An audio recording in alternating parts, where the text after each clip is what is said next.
Bonjour à tous, bienvenue dans Startup. Je vous rappelle que cette émission est diffusée en direct sur Décideur TV, mais également sur madines.com et que vous pouvez donc poser toutes vos questions à nos deux invités durant la demi-heure d'émission qui va suivre. Si vous n'avez pas encore fait vos cadeaux de Noël ou si vous êtes tout simplement en panne d'inspiration, cette émission est pour vous.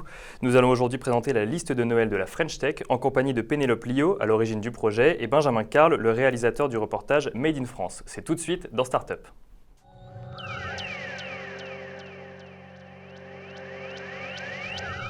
Pénélope Liot, bonjour. Bonjour. Alors vous êtes chef de projet chez Lima, une start-up fondée en 2013 qui commercialise un boîtier qu'on peut voir juste ici qui permet de connecter sa tablette, son téléphone ou son ordinateur entre eux. C'est à peu près ça. C'est à peu près ça. Et vous êtes également à l'origine de la liste de Noël de la French Tech, donc noeldelafrenchtech.fr, dont on va parler durant cette émission. Nous avons également sur ce plateau Benjamin Carle. Bonjour. Bonjour. Alors vous êtes réalisateur et vous avez notamment réalisé le reportage Made in France, diffusé sur Canal+ le 19 mars dernier. Et ce reportage a inspiré la box Made in France qui est ici. Une box où on retrouve certains des produits avec lesquels vous avez vécu pendant un an et qui est également présente sur la liste de Noël de la French Tech. Alors Pénélope, tout d'abord, pourquoi avoir lancé cette initiative, la liste de Noël de la French Tech ? Alors la première inspiration, elle vient en fait, au mois de novembre, j'ai vu sur KissKissBankBank le cahier de dessin animé. C'est une initiative géniale. En fait, c'est un cahier de coloriage. Les enfants colorient ça comme ils veulent.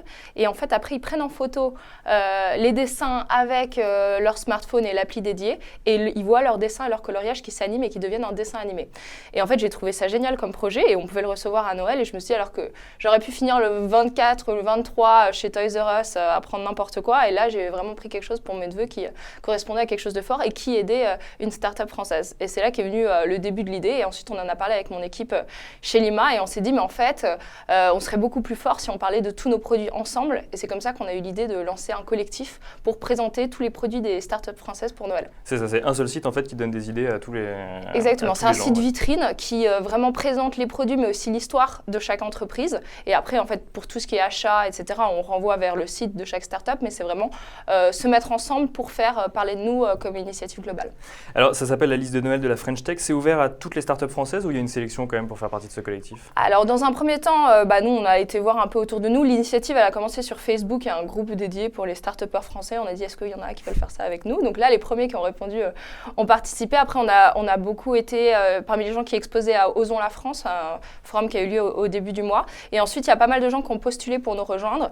Mais comme on a eu plus de 150 startups qui ont postulé, on a été obligé de faire une petite sélection parce que c'était au départ un site qui n'avait pas vocation à être trop gros ni exhaustif. Donc victime de son succès quelque Exactement, part. victime de son succès. Donc on a créé une section supplémentaire pour pouvoir caser plus de gens, mais malheureusement on est obligé de faire une petite sélection, notamment parce qu'il y a quand même pas mal de choses qui se ressemblent un peu et on ne voulait pas perdre les utilisateurs. C'est ça, donc pour proposer quand même selon certaines thématiques, non pas une dizaine de startups, mais une ou deux selon chaque thématique. Il y a combien de startups aujourd'hui sur le site ? On a un peu plus de 100 déjà. Et alors, vous êtes toute seule à l'origine du projet ou il y a quand même des gens qui vous ont accompagné dès le début, en plus des start-upers qui vous ont suivi ? J'étais avec mon équipe chez Lima, donc Amandine et Julien qui nous ont aidés, mais donc on est vraiment chez Lima et après en fait, toutes les autres startups participent, mais c'est nous les coordinateurs et les organisateurs vraiment. Et alors, quels sont les types de startups qu'on peut trouver dans cette liste ? Je crois que c'est rangé par catégorie, on peut en donner quelques types. Alors, on a techie, enfants, food, mode, agriculture, inclassable. Inclassable. Inclassable, d'où vient la box Made in France ? Il y a enfant, je crois, ou gourmet, il y a enfant, effectivement. Et alors justement, il y a Inclassable avec cette box Made in France. Benjamin, avant de parler de la box à proprement parler, donc je rappelle que vous avez réalisé un documentaire dans lequel on vous voit consommer que du Made in France pendant un an. Est-ce que c'est possible déjà de vivre seulement avec du Made in France ? Ce que j'ai montré avec ce film, c'est que si c'était possible, c'était au détriment d'une vie vraiment pas très sympa, parce qu'il y a beaucoup de choses qu'on fabrique plus, qu'on fabriquera plus jamais d'ailleurs, et donc à partir de là, on peut pas se dire que la France est un pays qui pourrait être autarcique, dans lequel on pourrait tout fabriquer et tout consommer. Donc ça, c'est pas le cas. Malgré tout, l'intérêt de ce film aussi, c'était de voir ce qu'on fabriquait, et autant des produits très historiques, très traditionnels de la fabrication française, qui sont pour pas mal dans la box, et aussi des nouveaux produits, donc de la nouvelle technologie aussi, mais surtout des nouveaux usages. Donc ça, c'était une façon aussi de montrer que d'un côté, on avait su maintenir quelque part un certain savoir-faire sur des savoir-faire traditionnels, et de l'autre, qu'on continue à inventer. C'est deux choses qui ne sont pas opposées, et comme on le voit là, mais que c'est deux choses qui sont complémentaires.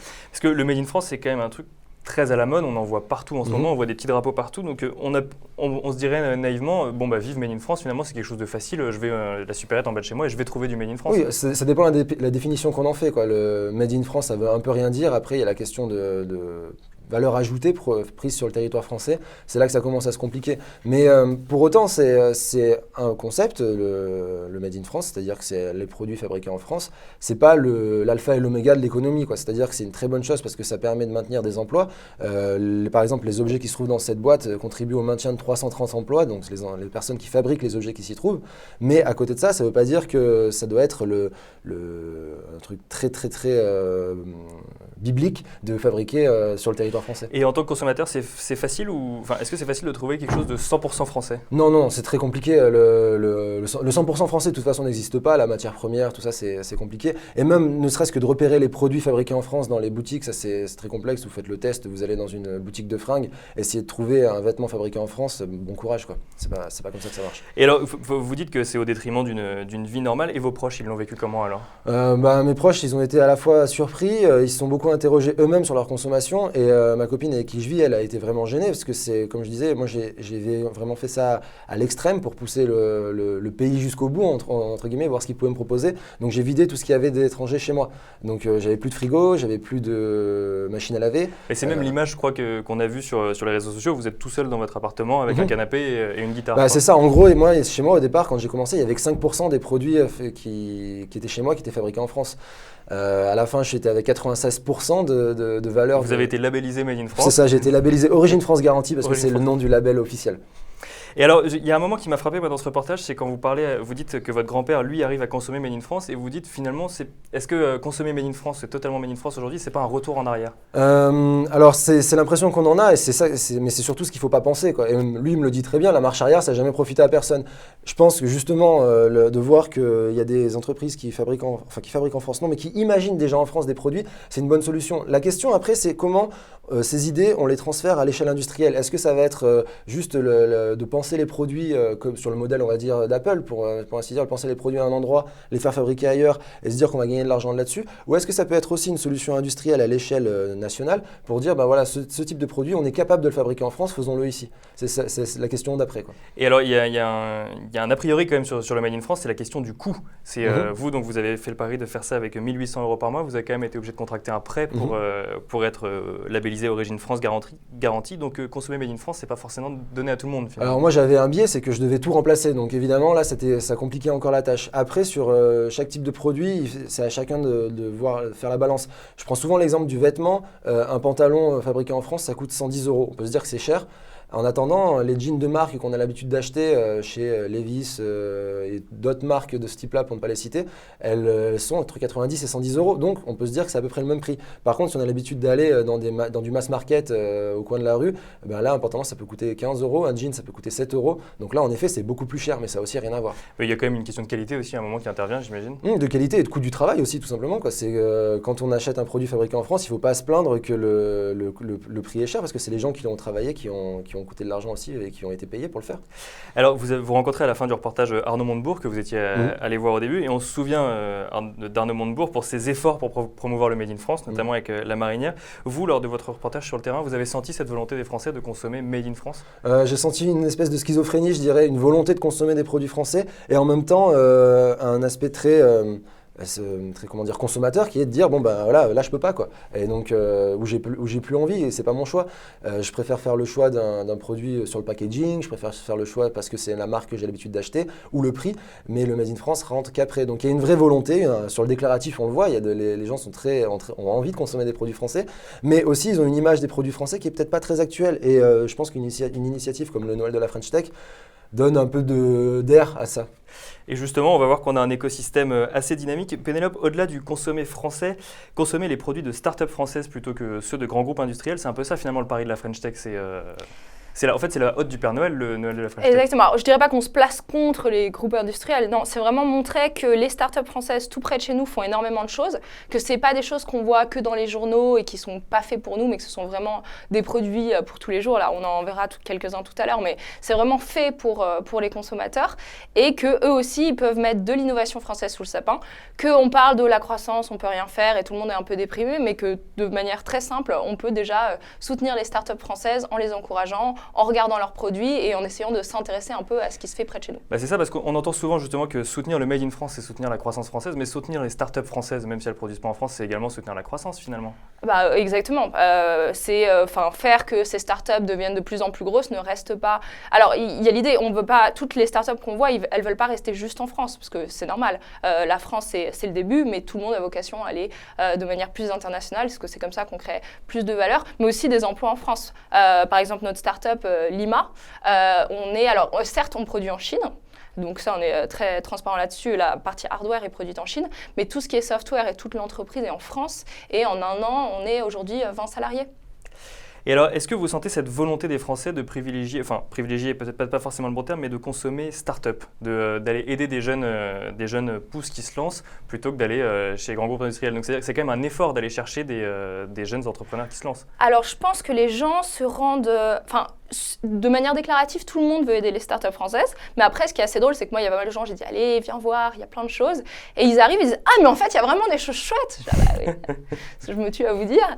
Mais donc, je pense que les gens ont une image et qui est un peu décalée par rapport à la réalité. Mais c'est sûr que tout le monde a envie de faire cet effort. Et ce qui manque, c'est juste pour nous de la visibilité, de la communication. Et c'est pour ça que c'est très important pour les startups aussi de s'allier pour avoir cette image collective et pas de travailler chacune dans leur coin. Donc on retrouve un peu cette idée de schizophrénie. Donc le Made in France, les startups, c'est très bien, mais dès qu'il s'agit d'y aller réellement, on va au plus simple et on va au plus confortable. C'est là que c'est intéressant, c'est qu'avec un site comme ça, on ne peut pas dire qu'on n'est pas au courant. L'information, elle est là, il y a une bonne liste d'entreprises qui pensent et qui fabriquent aussi en partie en France. On ne peut plus dire qu'on n'est pas au courant, quoi. Donc là, quand on fait du déclaratif, là on est bloqué, on est obligé de passer à l'achat, quoi. Et est-ce que vous, Benjamin, durant votre reportage, vous avez rencontré des startups qui misaient sur le Made in France? Oui, et d'ailleurs c'était aussi une façon de dire qu'il n'y a pas que les gros groupes, les grosses industries qui emploient des centaines ou des milliers de personnes. L'emploi, il est partout. Et les startups qui sont des très gros producteurs, enfin en tout cas offres d'emploi, elles offrent beaucoup d'emplois, c'est celles qui en offrent le plus par rapport à leur taille, donc c'est quelque part c'est aussi ça le futur, quoi. Il ne faut pas se dire qu'il n'y a que la consommation de Peugeot ou de Renault qui va influer sur l'économie. Aujourd'hui, si avec les entreprises qui sont jeunes, on ne peut pas changer les choses, maintenant on ne le fera pas, donc c'est une très bonne chose. Et c'est pas, encore une fois, il y a deux vérités, quoi. Il y a la vérité industrielle et il y a celle-ci qui existe aussi. Et elles ne sont pas incompatibles, quoi. Elles peuvent vivre les deux ensemble et même se pousser l'une et l'autre, quoi. Et si la French Tech devait faire sa liste au Père Noël, non pas pour la vendre, mais pour faire sa liste au Père Noël, qu'est-ce qu'elle demanderait? Qu'est-ce qui ferait en fait qu'on consommerait encore plus des produits de French Tech demain? Alors, déjà, il y a eu la création du label French Tech, qui est très intéressant, donc qui a été poussé par la mission French Tech, qui permet déjà de donner cette voix commune. Et il y a énormément de choses qui sont poussées là-dessus. Nous, ce qu'on pense qui est important, c'est que les startups françaises elles-mêmes s'emparent de ce label. Et c'est pour ça que notre initiative a été saluée par Axel Lemaire et par la mission French Tech. Donc je pense qu'il faut aller plus loin là-dessus et que ça ne reste pas cantonné au numérique ou à l'économie, mais que vraiment on englobe ça de manière plus vaste dans les sujets habituels. Et nous, ce qu'on aurait aimé dans notre liste de Noël, ce serait d'avoir eu un petit passage télé ou quelque chose qui aurait amené une audience encore plus forte parce que c'est vrai que dans un premier temps, on touche d'abord nos cercles qui sont autour des startups, donc qui sont des gens qui sont déjà plus ou moins au courant, avertis. Alors pas tous, parce que là on a eu 60 000 visiteurs uniques sur notre site, on a des fans Facebook, on a une communauté de 4 000, parce que c'est vrai qu'on fait gagner des cadeaux, tous les cadeaux qui sont sur la liste et on en offre 2 à 3 tous les jours à des heureux vainqueurs. Donc on arrive à toucher une cible large, mais on pourrait toucher une cible encore plus large, mais pour ça il faut qu'il y ait un mouvement un peu plus global. Donc finalement, soutenir les startups françaises au moment de la période de Noël, c'est quelque chose d'essentiel. C'est le moment de rappeler aux gens, sachant qu'ils vont consommer, que nos startups ont du talent, si je peux me permettre ce jeu de mots. Non, mais je pense que c'est le changement de mentalité est important. C'est-à-dire qu'on ne peut pas s'extasier devant les réussites de startups étrangères et se dire, il n'y a rien en France. Je pense que ce n'est pas le cas. Moi, je l'ai vu en sillonnant un peu le pays pendant 1 an autour de cette expérience. J'ai vu des choses assez étonnantes, des choses très, très novatrices qu'on ne voit pas ailleurs, vraiment. Et ça, on ne peut pas dire, non, on ne fait rien en France. Là, maintenant, encore une fois, tout est ancré dans le marbre sur un site. On peut le voir, c'est tangible, quoi. Et du coup, à partir de là, le changement de mentalité, il faut qu'il s'opère, quoi. Alors justement, on va maintenant passer au cadeau, si je puis m'exprimer ainsi. Et on va commencer par Lima, puisque c'est à l'origine du Noël de la French Tech. Donc je disais tout à l'heure que ça permettait de connecter un ordinateur, une tablette et un téléphone. C'est pas exactement ça alors? Je ne le dirais pas exactement comme ça. Alors, Lima, en fait, ce que c'est que c'est la première technologie qui vous permet d'avoir exactement les mêmes fichiers en permanence sur votre ordinateur, votre smartphone et votre tablette. Et la façon dont ça fonctionne, c'est qu'en fait, on vous vend ce petit boîtier qui s'appelle le Lima. Vous le branchez chez vous, d'un côté sur un disque dur externe et de l'autre sur votre box Internet. Vous laissez ça, vous y touchez plus. Et en fait, vous avez simplement à installer l'application Lima sur les différents appareils que vous voulez connecter. Et là, ce que va faire Lima, c'est qu'il va aller récupérer tous les fichiers depuis tous vos appareils. Il va les consolider ensemble, en fait, en une mémoire commune qui devient la mémoire de référence de vos appareils. Et donc enregistré sur le disque dur? Enregistré sur le disque dur et plus ou moins sur les appareils, mais vous pouvez prendre n'importe quel appareil, vous trouvez tous vos fichiers. Et ça, quelle que soit leur marque ou quelle que soit leur taille initiale de stockage. Et donc ça, c'est en fait la mise à jour se fait quand on est chez nous? Non, la mise à jour se fait, si vous voulez, la synchronisation se fait dès que vous avez Internet. Mais même sur votre smartphone, dès que vous avez la 3G, c'est suffisant pour faire la synchronisation. Et nous, l'idée, c'est vraiment de pouvoir prendre n'importe quel écran, parce que ça ne change rien. Il y a nous, il y a notre mémoire, et les ordinateurs, et les smartphones, les tablettes, c'est que des écrans sur notre contenu à nous. Alors, qu'est-ce qu'on va voir ensuite? On voit qu'il y a un gros compteur qui est juste devant nous, par exemple. Alors ça, c'est le compteur de Smurl. Donc ça, c'est un compteur de likes. Alors, c'est pas vraiment pour les utilisateurs lambda, c'est plus pour les petits commerces. Mais on trouvait ça sympa et ça permet en fait de compter ces likes en temps réel. Donc c'est plus pour un commerçant en fait qui aurait ça dans sa boutique. Exactement. Et c'est pour pousser les gens à aller sur les réseaux sociaux. Et puis ça pousse les gens à liker parce que forcément, tout le monde a envie de voir le truc tourner. Le truc tourner, ouais, donc on est là avec son smartphone devant et on appuie sur like. Et là, on voit en temps réel, effectivement, il y a un petit like qui arrive. Après, qu'est-ce qu'on a d'autre? On a My Body Balance. C'est un objet connecté pour la santé en fait qu'on met sur sa jambe et ça permet en fait de récupérer plein d'informations comme sa masse corporelle, sa masse graisseuse, donc plein de choses comme ça. Donc c'est vraiment aussi pour montrer que les objets connectés, c'est pas que des gadgets et c'est vraiment des choses utiles pour la santé. Pour la santé notamment, ouais, c'est ça. Exactement. Alors, on a également quelque chose qui ressemble à un téléphone, j'ai l'impression. Exactement. Bien vu. Alors ça, c'est le Home Phone de Urban Hello. Ça, en fait, les créateurs voulaient vraiment redonner une place centrale au téléphone fixe à la maison. Parce que le téléphone fixe a été un peu délaissé avec l'arrivée des smartphones où chacun part chacun de son côté. Et l'idée d'Urban Hello, c'est que c'est un téléphone, vous téléphonez normalement, mais dès que vous le posez, hop, il se transforme en haut-parleur. Et ça permet en fait d'avoir des conversations à plusieurs notamment et de redonner au téléphone fixe une place centrale dans le foyer. Donc en fait, c'est un peu un groupe WhatsApp, mais adapté Exactement, à l'oral. Alors, je vois qu'on a également des champignons qui sont devant Benjamin. Je sais pas s'il y a un lien, mais je veux bien me présenter. Non, je sais pas ce que c'est honnêtement. C'est prêt à pousser. Alors ça, c'est super. L'idée, c'est si vous voulez faire pousser des champignons chez vous. Donc, c'est des pleurotes. Et on dit un pleurote, on n'est pas une pleurote, contrairement à ce que je pensais. Vous laissez ça chez vous. Ça arrive pas avec forcément les pleurotes, mais vous mettez de l'eau au fur et à mesure. Ou c'est dans ces, c'est des vrais pleurotes. Ça, c'est des vrais pleurotes. Ouais. D'accord. Ouais. Il faut les faire cuire avant. Oui, bien sûr. Et après, effectivement, les pleurotes poussent. Donc, l'idée, c'est de faire pousser des champignons chez soi. Et après, une fois ceux-là, on peut les manger. Et ensuite, hop, il y a une deuxième pousse qui arrive. Et on arrive jusqu'à 4 pousses sur le même terreau. Vachement bien. Et du coup, c'est Made in France. Et du coup, c'est Made in France, exactement. Made in France, made chez vous. Je vous montre le reste. On a également le carnet reporter. Ça, c'est dans notre section enfants.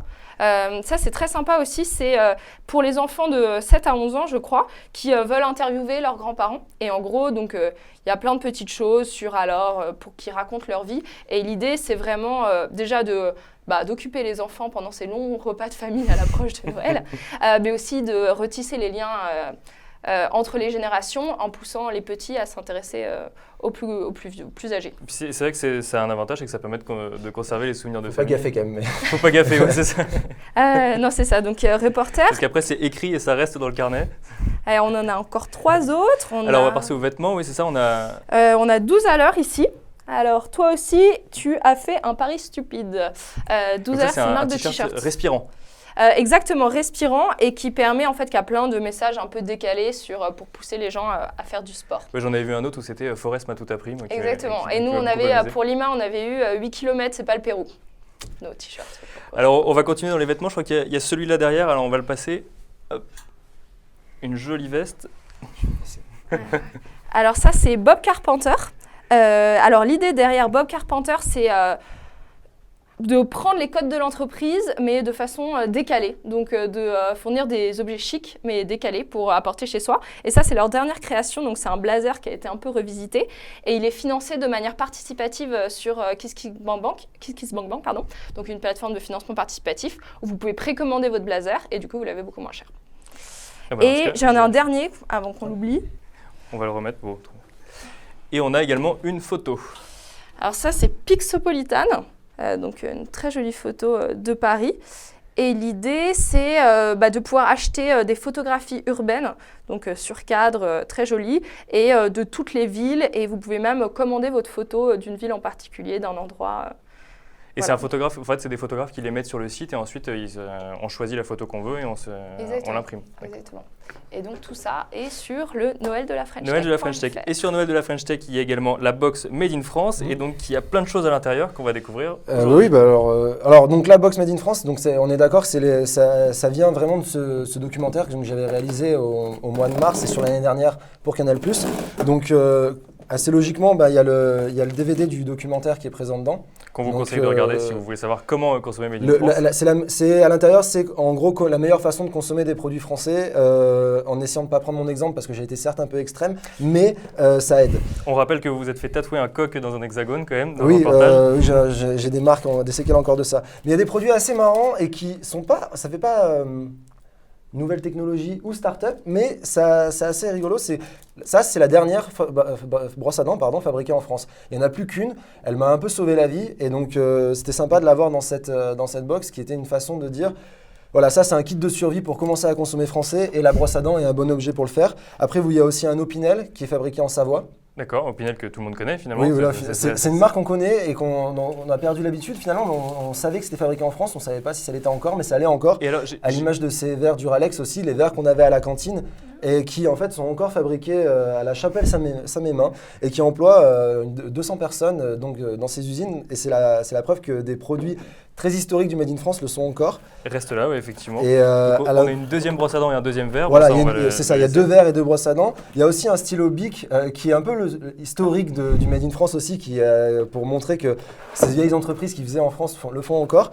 Et là, on se rapproche plus des nouvelles startups. C'est un calepin d'une marque qui s'appelle Papier Tigre, qui reprend les codes de l'imprimerie, on va dire, traditionnelle, un peu à l'ancienne, mais en y ajoutant une touche un peu sympa, novatrice. C'est surtout une nouvelle forme de communication. C'est en ça que c'est un peu une start-up quoi, aussi. Et ça, c'est un peu la bible de toute personne qui voudrait se mettre à consommer des produits français. C'est le guide des produits Made in Emploi écrit par Charles Huette, un citoyen qui a décidé, lui, de dire c'est vrai que c'est compliqué, ma mère, elle n'y arrive pas à consommer des produits français. Donc moi, je vais faire un guide dans lequel il y aura tout ce qu'une famille peut consommer comme produits fabriqués en France de façon assez simple et en équivalent à des produits internationaux. Et si je me souviens bien, c'est le livre qui vous a sauvé la vie quand même quand il a fallu être labellisé. En grande partie parce que c'est celui dans lequel on trouve le plus de produits d'entreprises qui fabriquent en France. Eh bien, on va rester dans les cadeaux si vous le voulez bien, dans la rubrique Money Time où on va recevoir une autre start-up présente sur la liste de Noël de la French Tech, une start-up qui propose d'accompagner vos coupes de champagne avec des amuse-bouches tout particuliers.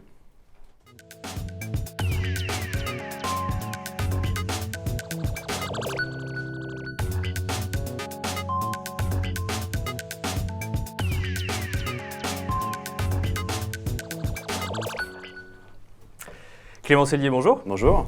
Alors vous venez de nous rejoindre sur ce plateau, vous êtes le cofondateur de Jiminy's qui se propose de nous faire grignoter des amuse-bouches tout particuliers que je vous laisse présenter. Ils sont juste ici. On va décaler un petit peu le téléphone. Hop. Alors, moi je vais vous présenter donc Jiminy's. Jiminy's, ce sont des petits criquets et des verres de farine qui sont assaisonnés, croustillants parce que déshydratés, pour l'apéritif en fait. Donc l'intérêt c'est... Vous avez bien entendu, criquets et verres de farine, donc des insectes. Tout à fait, exactement. Exactement. Et alors, d'où vous est venue l'idée en fait de faire déguster des insectes comme ça aux gens à l'apéritif? Alors l'idée en fait elle a été assez simple, c'est qu'en 2050 on sera à peu près 9 milliards sur Terre, donc il faudra trouver des solutions alternatives pour nourrir tout le monde. Donc on parle énormément des insectes depuis quelques années comme étant une alternative viable, et avec mon associé Bastien Rabastins on s'est dit bon on en parle mais on n'a jamais goûté alors pourquoi pas essayer. Donc on a essayé, on s'est rendu compte qu'en fait c'était super sympa, c'était bon, ça croustillait, c'était original.